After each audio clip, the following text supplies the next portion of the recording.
All right, Rabbi, say good morning. Let us begin. So begin by thanking our sponsor, our Talmud Torah sponsors for the month of Elul. To thank Avram and Shane Kalman for dedicating all of the shiurim and drashos this month in memory of their parents. We hope that the merit of our Talmud Torah, the Shamash Shav and Aliyah, and the family Ein Nechama. We thank our week of learning sponsors, Alan Wiseman, in commemoration of the 10th yahrzeit of his beloved wife Rita, Rivka Rachel Bas Zechariah, Dr. Ron and Marlene Gartenhouse in honor of their sons Harris and Simon, learning in Eretz Yisrael, and Paul and Kathy Pollack as a schos for Refuah Shalema for Alter Ben Golda Etra. We thank all of our sponsors for their dedication, for their generosity. And about with that, let us begin. So today's daf is Daf Gimel. We are beginning on the bottom of Beis Amud Beis, Amar Le Abaye, which is 2, 4, 6, 8, 10, 12 lines up from the bottom. So just to reorient ourselves a little bit. Remember, we've been discussing the opening Mishnah Maseches Be'ah. And the Mishnah is talking about Beitzah Shenolda B'Yom Tiv. What happens if the chicken lays the egg on Yom Tiv? What is the status of the egg? So remember, again, we had a machlokes Beis Shammai Beis Hillel. Beis Shammai says you're allowed to eat it. Beis Hillel says you're not allowed to eat it. We've been trying to figure out what is at the root of the machlokes Beis Shammai and Beis Hillel. So we'll actually come back to all of our pains just a little bit, but we left off yesterday with Rabbah. Rabbah said it's a hachana issue. We'll say you should just know this is what's called hachana de Rabbah. Hachana de Rabbah. So if you're talking and learning with someone, say, oh, did you learn the sugi of Hachana de Rabbah? Yeah, so did I. Great. Thanks for a good conversation. And even says the Gemara. We'll say, what does Rabbah say? Rabbah says that halacha l'maisa, whatever you're going to use on Shabbos and Yom Tiv must be prepared. Must be prepared. In other words, that whatever is going to be used on Shabbos and Yom Tiv has to be prepared from weekday, and Shabbos can't prepare for Yom Tiv can't prepare for Shabbos. And therefore, again, Rabbah said that halacha l'maisa, an egg is fully formed or completed being formed the day before inside of the chicken.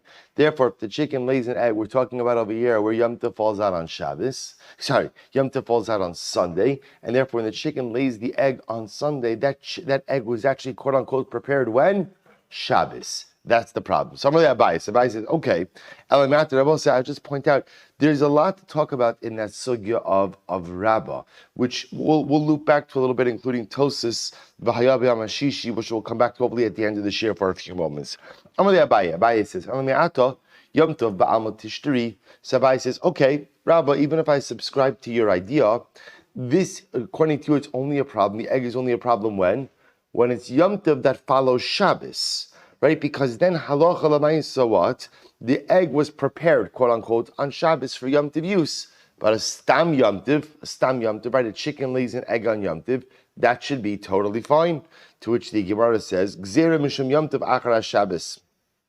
Because no, the Gzera is that if we allow you to eat the egg on a stam Yom Tiv, right, on just a regular Yom Tiv, you may come to also consume an egg that was laid on Yom Tiv when Yom Tiv falls out on Shabbos. So it's a preventative Gzera. Okay, Shabbos ba'alma tishtari, but if the chicken lays the egg on a regular Shabbos, that should be permitted, because also remember again, according to Rabbah, when does the hachana of an egg take place?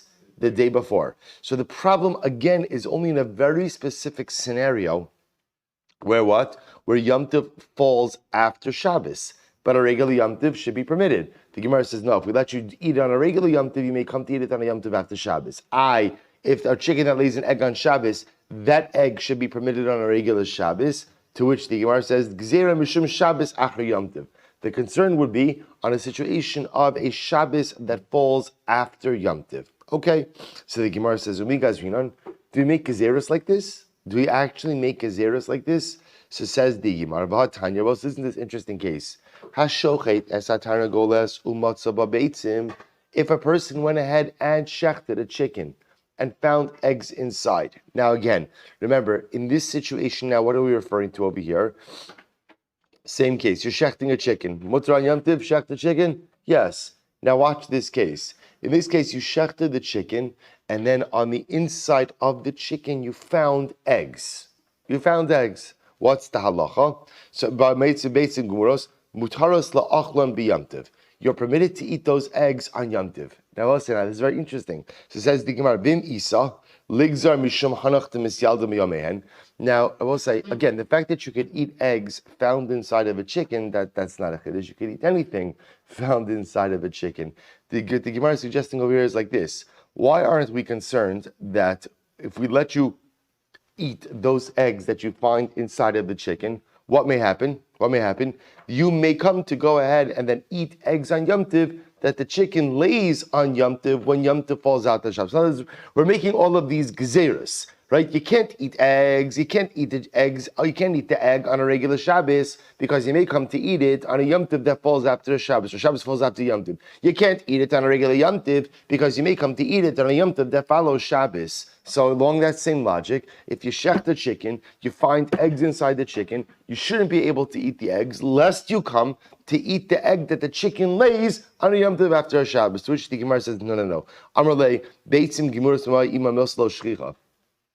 Finding fully formed eggs in a chicken after you shecht it is an uncommon occurrence. And we have a general principle that Chazal only made their enactments in common situations, but they did not create their enactments for uncommon situations. So finding fully formed eggs inside of a slaughtered chicken is not a normal occurrence, and therefore Chazal were not go there. So interestingly enough, everyone would agree that halacha l'maaseh, if you shechted the chicken on Yom Tov and found fully formed eggs inside of the chicken, that you'd be permitted to go ahead and eat the eggs, and the gzera of Rabbah or Achana de Rabbah doesn't apply. So we'll say that was Rabbah. So far again, we've got Rav Nachman's interpretation, we have Rabbah's interpretation of the Machlokes V'Shem Yisrael. Two more. Rav Yosef Amar, Gezerah Mishum Peros Hanoshrin. Listen to this. Do you know why we don't let you eat the egg? Remember again, this is according to Beis Hillel. Why doesn't Beis Hillel allow you to eat the egg that the chicken lays on Yom Tiv? Gezerah Mishum Peros Hanoshrin. It is a gezerah regarding trees or fruit that fall off the tree.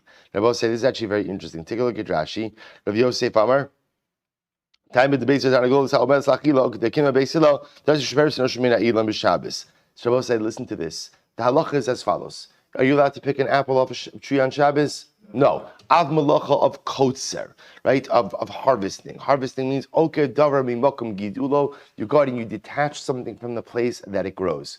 What about if you're walking by and you find an apple on the ground? The apple fell off the tree, allowed to eat it? So the answer is midaraisi, yes. Midirabanan, no. Chazal did not want you eating anything that fell off a tree on Shabbos out of a concern that what? You may come to pick it off the tree on Shabbos. So this is fascinating.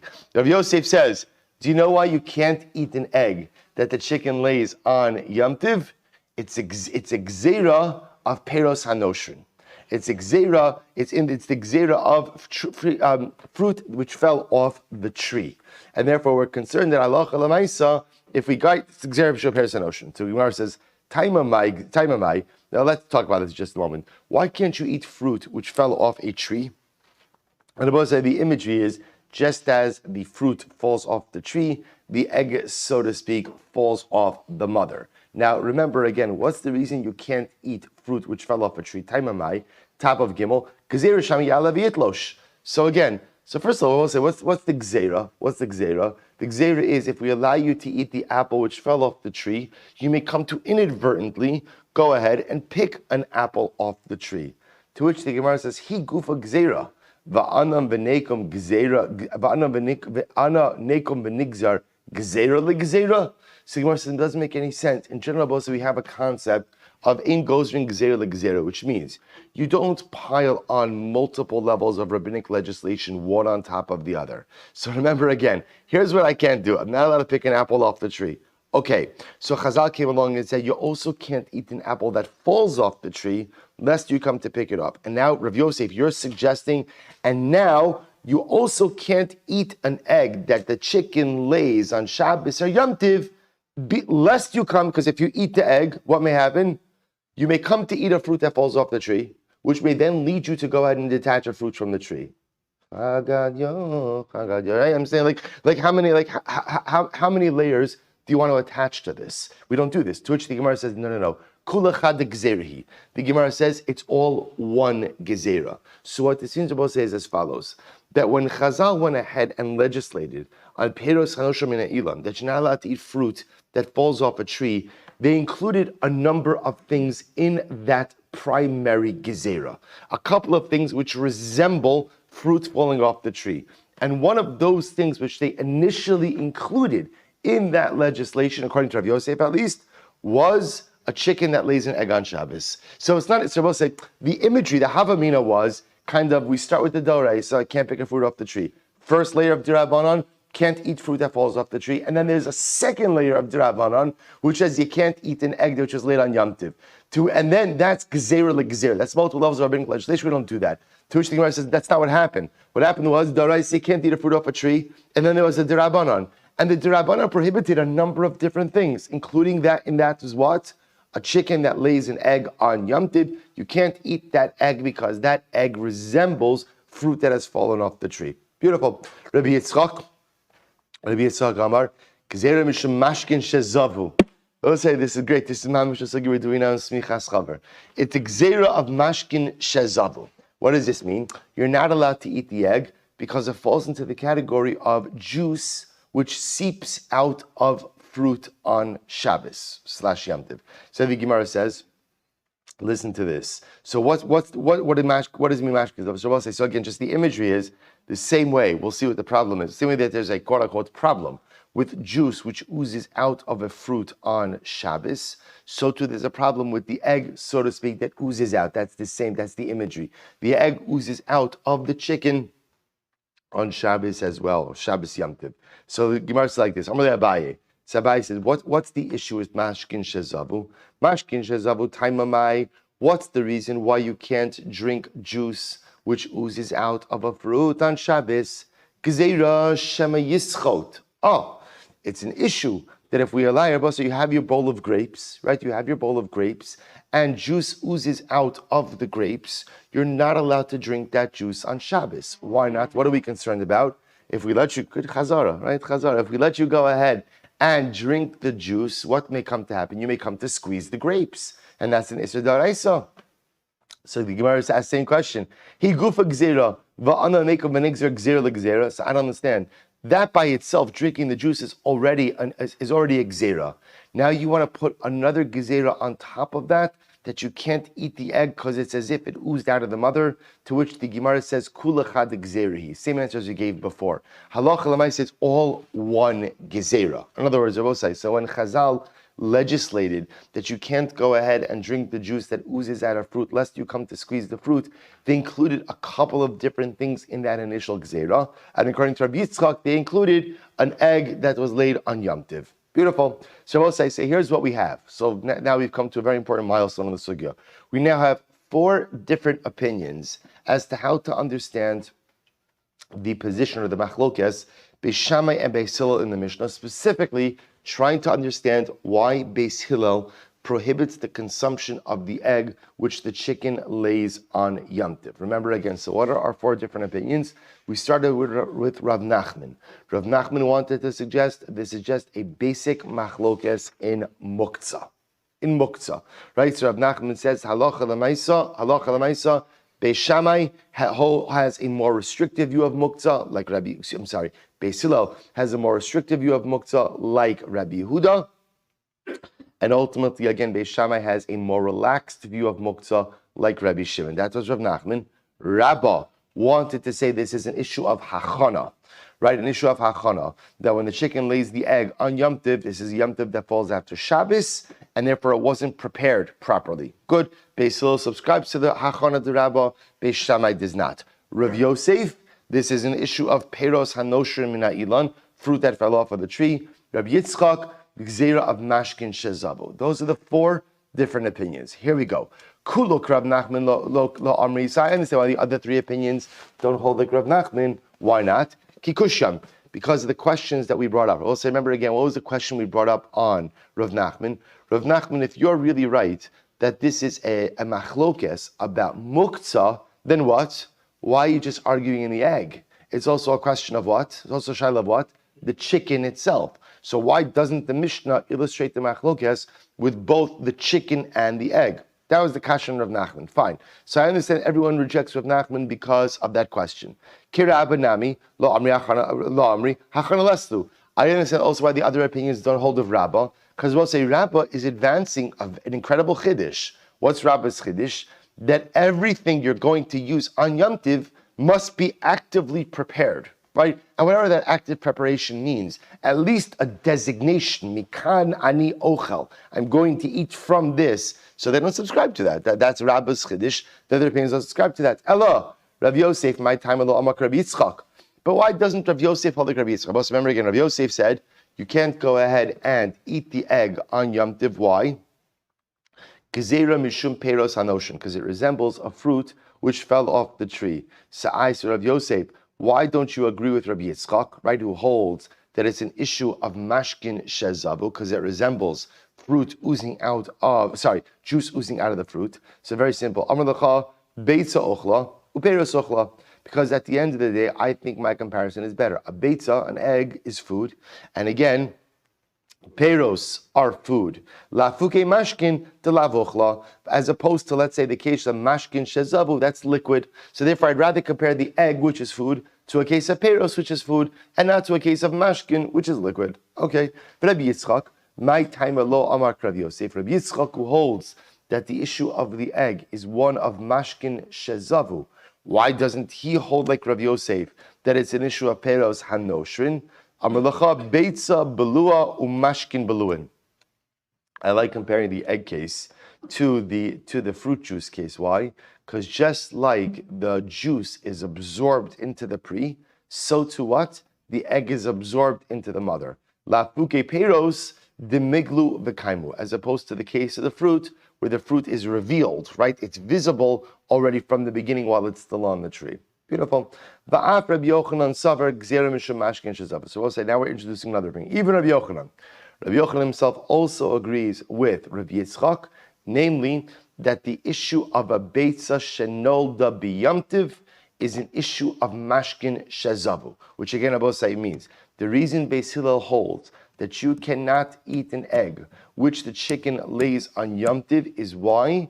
Because it's part of the gzera of juice which seeps out of fruit. Right? It's part of that initial gzera of mashkin shezavu. Rabbi Yochanan also agrees with this. How do we know?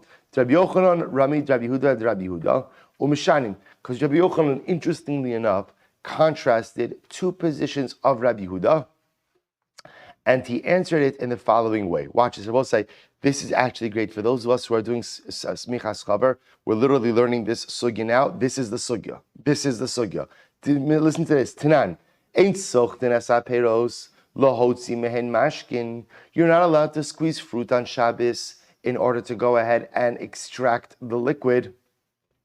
Right? I will say again, why is that? Why is that? Because halacha l'maisa, again, that is the melacha of dash, or right, specifically called mefarik. Right, the malacha of dash is the malacha of threshing. When you go ahead and you separate out wheat from chaff, so the act of squeezing out liquid from the pre is the malacha of dash. Again, when it comes to liquid in the pre, it's more specifically called the tolda of mefarik. Okay, so you're not allowed to go ahead and squeeze fruit on Shabbos. Right, ve'im yatsu me'atzman. What happens if the juice comes out on its own? Right, I left grapes on the counter, and juice came out of it on its own. I didn't squeeze anything. Juice came out of it on its own. Asurin. Ultimately, again, it is asur. It is asur. That is the opinion of the Rabbanon. That even if you didn't squeeze the juice, but the juice came out on its own, it's asur. Rabbi Yehuda says, we'll say, listen to this. Rabbi Yehuda says, Im la'ochlon. It depends. What were the fruits designated as? If the fruits were designated for achila, for eating, Im la'ochlon, hayotze mehen mutter, then liquid which oozes out of the fruit is going to be mutter. Ve'im lamashkin, but if you designated that fruit for juicing purposes, hayotze mehen aser, then ultimately, again, what comes out of them is aser. I will say, now, there's a lot of qualifications to this halacha, right? The Gemara in Shabbos goes on to explain that they're not arguing over here by zaysim, ba'anavim, grapes and olives. We make distinctions in halacha. We're not going to get into all of this right now. But the point over here is that Rabbi Yehuda says like this. So everyone agrees on the first part, which is you can't squeeze fruit on Shabbos. Can't squeeze fruit on Shabbos. That everyone agrees with. right? The machlokes piece is on juices which seep out on their own. The Rabbanon say, Aser. Rabbi Yehuda says, it depends. What does it depend on? What are the fruits designated for? If they're designated for achila, for eating, then the svara is the juices which come out of them have the status of ochel, of food. If the fruit is designated for consumption for eating purposes, then the juice which oozes out of them is called food as well. If it's called food, it's not called a mashke, not subject to the gzeira of mashkin shezavu. If, however, again, the food is designated for juicing purposes, I'm going to juice it, I'm going to squeeze it, then ultimately the juices which seep out have the status of a mashke, of a drink, of liquid, and therefore halacha l'maisa falls under the gzeira.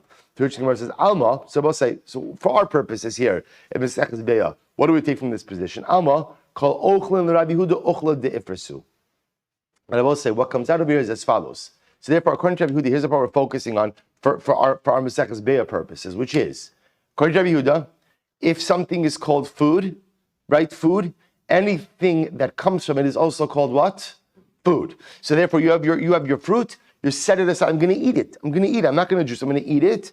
The liquid that seeps out of that fruit is called food also. Okay, now watch this. Or minu, raise a kasha. V'odum, Rabbi Yehuda also said, Masna odem al kal kolosh shaperes b'yam tevrishin v'ochla b'shnei. We'll say, get ready for this. This is Rosh Hashanah.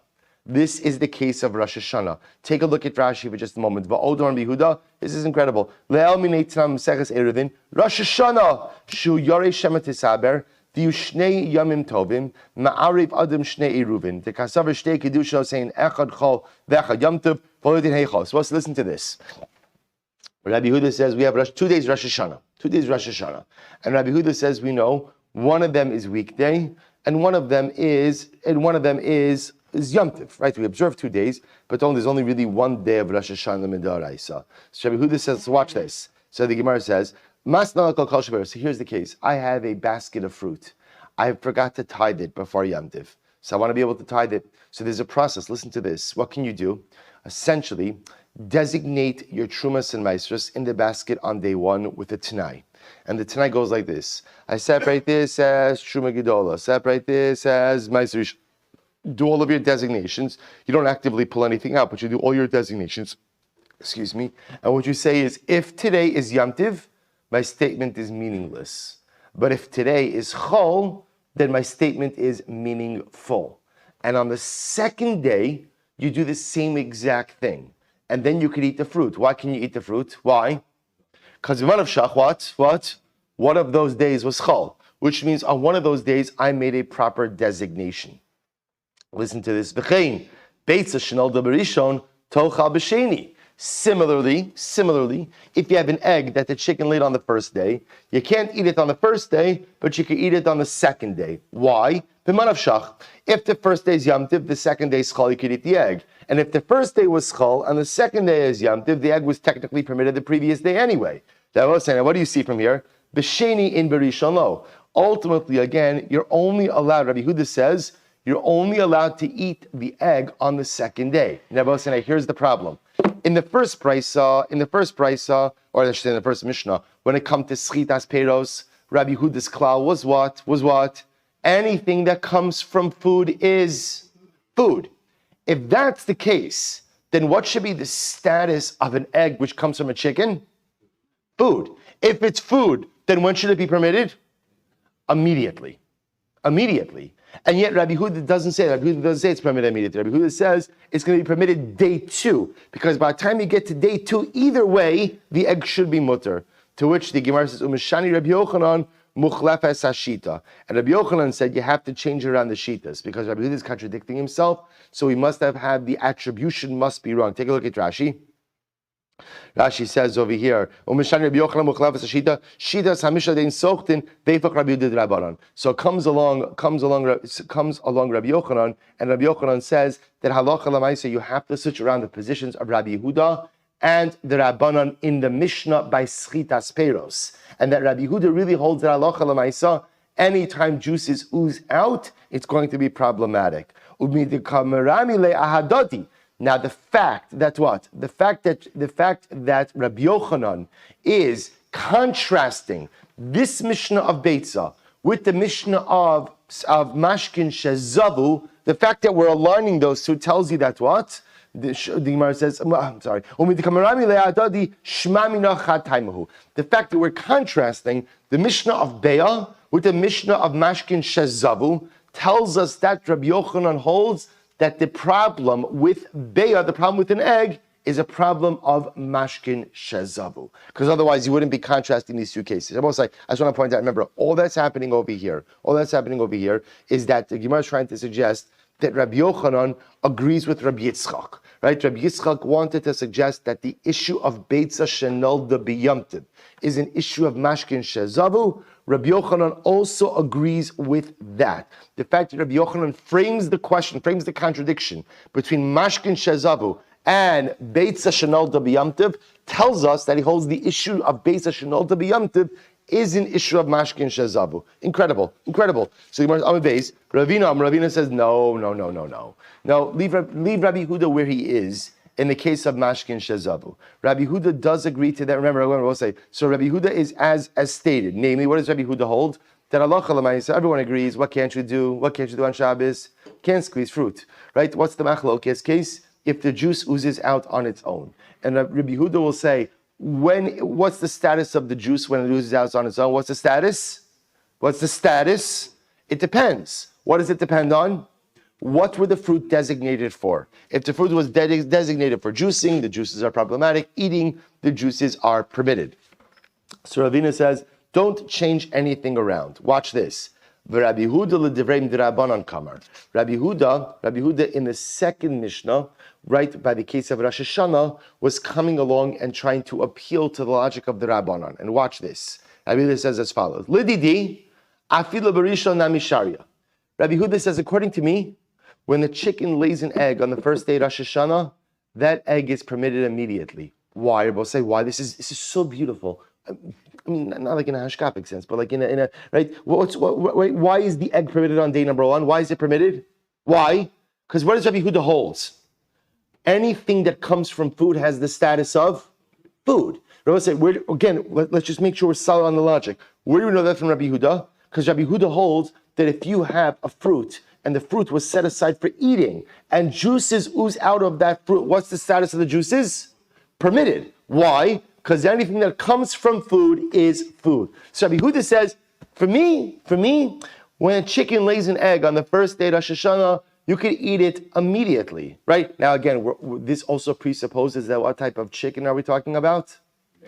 Right, Tarnagolas Hamidus La'achila, right? It has to be for consumption, because then that which comes from it is called food. That right? Otherwise, if it's an egg-laying chicken, then by definition, presumably I don't have in mind to eat that on Yom Tiv, right? So we'll say, so now watch this. Rabbi Huda will say, for me, chicken lays the egg on first day of Rosh Hashanah, we're good to go. Scrambled eggs for breakfast, right? We're good to go. We can eat it immediately, right? The Gemara says, "Du'uchla de'ifrasu," because again, food, anything that comes from food is called food.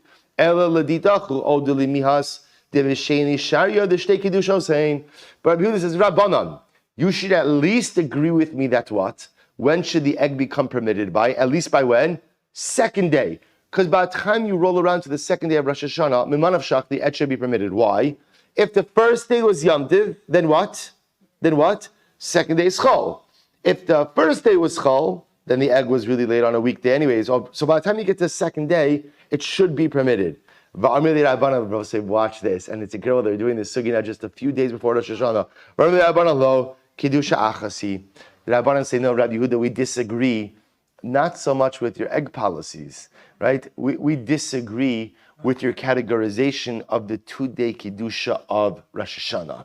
You see, I will say, this is a yesodistic machlokes by Rosh Hashanah. Rabbi Yehuda holds that the 2 days of Rosh Hashanah are like any other 2-day Yom Tiv, where one day is Yom Tiv, one day is Chol, but we keep them both misafek. The Rabbanan say that's not the nature of Rosh Hashanah. Remember again, if you look at Rashi, well, before we get to Rashi, remember again, I will say, why is Rosh Hashanah 2 days even in Eretz Yisrael? It's not a Sveika Diyoma issue, right? It's not like every other 2-day Yom Tov that we observe in the diaspora, which we do so because of a calendrical doubt. Remember again, 2-day Rosh Hashanah was about something totally different. Was the fact that on the first day of Rosh Hashanah, the Eidim would show up. You can't declare Rosh Hashanah like any other Rosh Chodesh until the witnesses show up. The Gemara Maseches Rosh Hashanah declares that there were circumstances where the Eidim would show up late in the day. So what ended up happening was they had carbonic confusion. Which carbon do we offer up? Which shira do we offer up? So in order to go ahead and avoid any of that, they made Rosh Hashanah into 2 days. But the way we categorize the Kedusha of Rosh Hashanah is what we call a Yom Arichta. Rosh Hashanah is considered to be one long day. It is the only 48-hour day which exists in halacha. So Rabbi Huda wants to say that Rosh Hashanah is 2 different days, and one is Kodesh, one is Chol. We keep them both out Safek. So Rabbi Huda says, Rabbana, come on, the eggs got to be permitted by day number 2, because B'manav Shach, if first day was Yom Tiv, second day is Chol, egg is permitted. If first day was Chol, then the egg was really laid on a weekday, second day certainly permitted. And the Rabbanan say, no, Rabbi Yehuda, we fundamentally disagree with the way you understand the nature of Rosh Hashanah. It's not Shtei Kedushos, it's not 2 days, it's Kedusha Achas. Look at Rashi, Kedusha Achasi, V'lo damu l'shar Yomim Tovim. Rosh Hashanah is not like any other Yom Tiv. Because we don't keep a second day Rosh Hashanah out of doubt. The af bizman beis din hayu osam shnei yamim in bo edam in amin chol. Because they both say even when the Beis Hamikdash stood, they were keeping 2 days of Rosh Hashanah. So it's what's called in halacha. It's what we call a yoma arichta, one long day. I'm sorry, one long day. Good. One long day. There's so much to talk about, by the way, on the concept of the Yom Arichta, because what you see by Rosh Hashanah, is something very interesting, which is that the concept of Yom Arichta, of one long day, begins as a halachic construct. But the truth is, it very quickly morphs into a hashkatic construct of Rosh Hashanah as well, as to what the avoda of Rosh Hashanah is. Rosh Hashanah, sometimes the key to accomplishment in life is time management. We know, right? There are actually enough hours in the day to do all the things you need to do.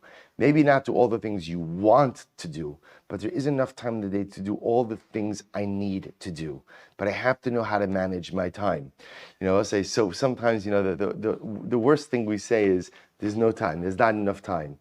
So, what's interesting is what Rosh Hashanah says is, you could pull 48 hours out of a 24-hour period if you maximize your time, right? Rosh Hashanah is Yom Arichta. It's a 48-hour day, because sometimes, again, if I really put my mind to it, I can maximize my time. I could pull 48 hours out of 24 hours if I'm disciplined, if I'm directed, and if I know what it is that I need to accomplish. Again, but more about that over Yom Tov. Ravina Beit Ravula. So now we're not finished. Comes along Ravina. Back to our chicken. Right? Ravina says, no, actually we're talking about a chicken that is set aside to go ahead and lay eggs. Now Rashi points out over here, Ravina is coming to comment on Rabbi Huda. And he says, what are we talking about over here? A chicken that is set aside to lay eggs. Rabbi Huda litame de isle muktzah. And Rabbi Huda again has his general reasoning, ultimately again because he holds of a more narrow description or a more narrow definition, ultimately of muktzah. And not real. Ravina wants to suggest that Rabbi Huda's issue is not one of mashkin shezavu, but rather his issue ultimately is of muktzah. Beautiful. So we'll say now let's go back to Meisvei. So the Gemara raises a kasha. Then I will say now ultimately the Meisvei now is going back to the fundamental machlokas regarding the fundamental machlokas Beis Shammai and Beis Hillel. So we'll say so now we've effectively had 4 interpretations of the machlokas Beis Shammai Beis Hillel. Now what we're going to do is as follows. We're going to raise a couple of questions on the Mishnah, and we're going to try to plug in the various opinions into explaining these questions. Here we go. Meisvei. Echad Beitzah shnalda b'yamtiv shv'shabbos ve'echad Beitzah shnalda b'yamtiv ein metaltal inosa. Whether the chicken laid the egg on Shabbos or on Yom Tiv, halacha l'maisa, you're not allowed to carry it. You're not allowed to move it. For example, lo lechasas b'asakli, you can't go ahead and move it. We'll say it's actually interesting. You could use an egg as like a bottle stopper. Very interesting, right? So to cover up the kli, v'lo lismoch bo kari hamita. This is great. You can't use the egg to support your bed, right? Remember again, if you go ahead and you put, if you put the egg, what's the right word? Standing up.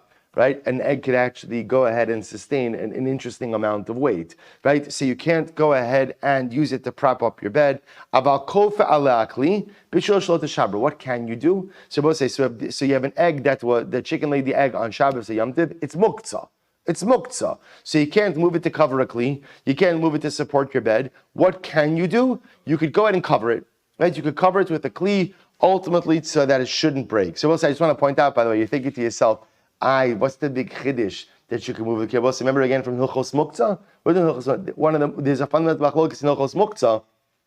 We saw this back in Eruvin and in Shabbos. Namely, are you allowed to move a kli for this to serve something that itself is muktzah? So that's a whole machlokes in halacha. Well, it's not machlokes in halacha. In halacha we paskin you can, but in the Gemara it's whole machlokes. In any event, the Gemara says usveika asura. Now watch this. Let's say there's a suffix concerning the egg. Now, we're assuming right now that the suffix the Gemara is talking about did the chicken lay the egg on Yom Tiv or during the week, right? On Shabbos or during the week. We assume that's the suffix. Usveika asura. So again, if you're not sure when the egg came into the world, you have to treat it stringently. Vimnis arba be'elef kulan asuros. Wow. And if that egg got mixed with 1,000 other eggs, all of the eggs are asr. All of the eggs are asr, meaning that the egg which is laid on Yom Tiv is not buttal to the rest of the eggs. So also, let's analyze this. Now, by the way, in that last case, when the egg gets mixed in with all the other eggs, all the eggs are asr. Also, what does that mean? Asr when? Asr when? Just for Shabbos Yom Tov. It doesn't mean forever, right? It's just like, again, if you hold that Beitzah Shenolda B'Yom Tov is Asr, it only means it's Asr Taf Yom Tov. So if you have an egg that was laid on Yom Tov and it got mixed in with 1,000 other eggs, and we say all the eggs are Asr, till after Yom Tov. So we'll say, so let's analyze this. So we'll say, we're focusing now on the case of Safek, right? So the Mishnah said, actually the Beitzah said, that halacha lemaisa, sveka asura. Right? So if you have a suffix egg, then ultimately, again, it's going to be asur. So again, remember, we're assuming what's the suffix? Was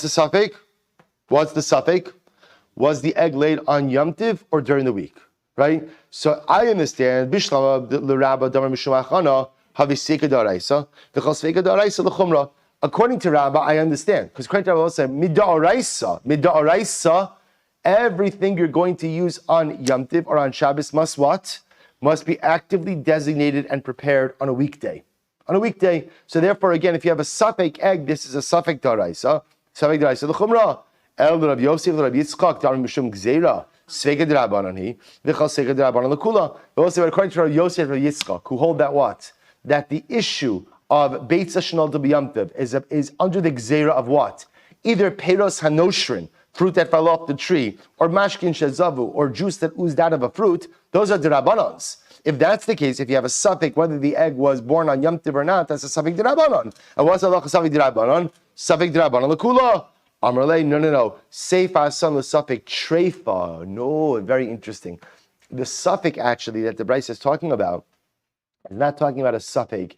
If the chicken laid the egg on Shabbos or Yom Tov, the suffix is the animal from which the egg came from a treifa or not, right? So in other words, we're not sure about the status. Remember, an egg that comes from a treifa could be problematic. That's the suffix. Ihachi, one second, if that's the case, that we're not sure.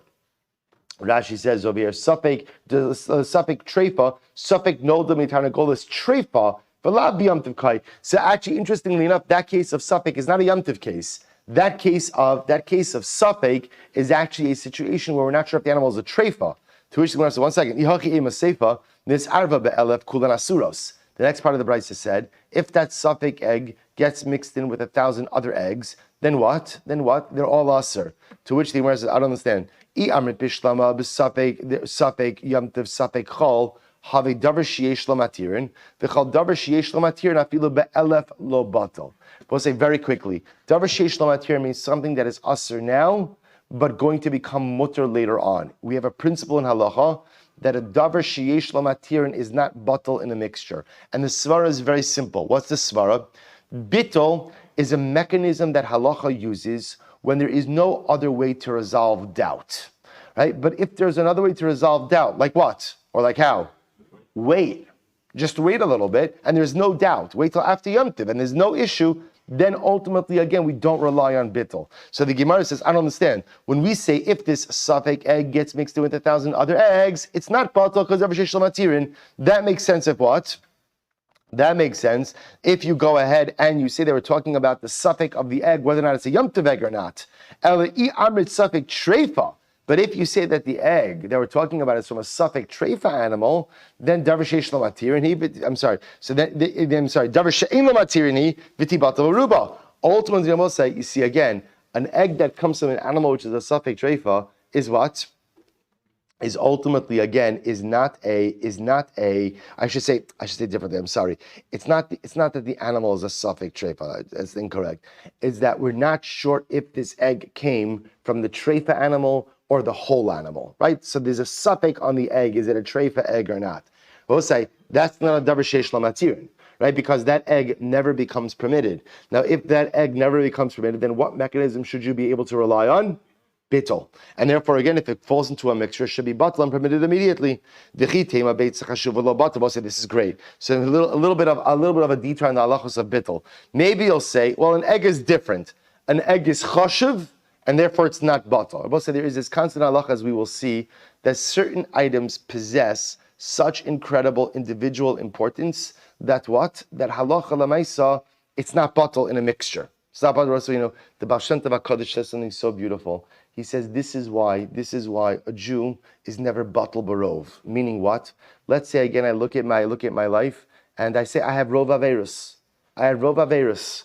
Right? The majority of things I do are averus. So we should say that my mitzvahs are batal barov. Mitzvahs are batal barov. To which the Rebbe says so beautifully, the mitzvah of a Yid, the mitzvah of a Jew, is a davar chashuv. There's nothing more important than the mitzvah of a Jew. And a davar chashuv is never batal. Afilu be'elef. And that is why halacha l'maaseh, even if unfortunately I'm contending with rov averos, a majority of averos, I am a davar chashuv. My mitzvahs are a davar chashuv, and therefore never batal. So the Gemara says, Hani chalaman damar kol shedarko limnos shaninu. We'll say this is so much good stuff here. Let's listen to this. So that makes sense. We'll say, listen to this machlokes. Let me take the machlokes, then we'll plug it in. There's a machlokes of how do you define a davar chashuv? Right? Let's accept the principle that if something has incredible, heightened, individualistic importance, it is never batal. It's never batal. Okay, let's accept that. Let's accept that principle. Now the shaila is what? Shaila is what? How do you define individualistic importance? Says machlokes. The machlokes is like this. Everyone will agree that an item that is never sold in quantity, never sold in bulk, only sold as individual units, is called a davar chashuv. The shaila is, what about an item that is sometimes sold in bulk and sometimes sold in individual units? So a good example of that would be an egg, right? Sometimes, right, it's normal to purchase an egg, right? 3 eggs, 4 eggs, and then it's also sometimes normal to purchase eggs in bulk, right? In which case, there might be 1 more, might be 1 less, might be 3 more, and again, that's okay. That's accepted in the marketplace. So I'll say, listen to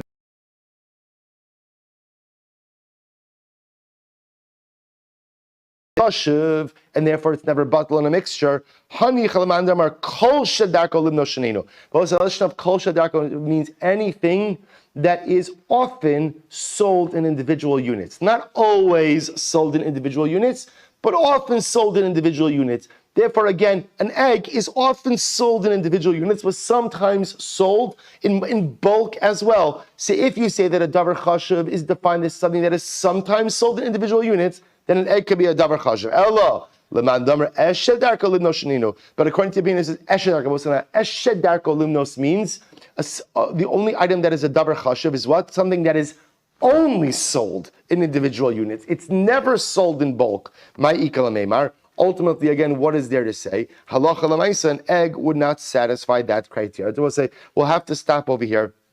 We'll pick up in Yirtzeh Hashem with so much to do. With this sugya tomorrow, again, it's going to be quite fascinating. Another beautiful Gemara tomorrow. Let's say shkoyach.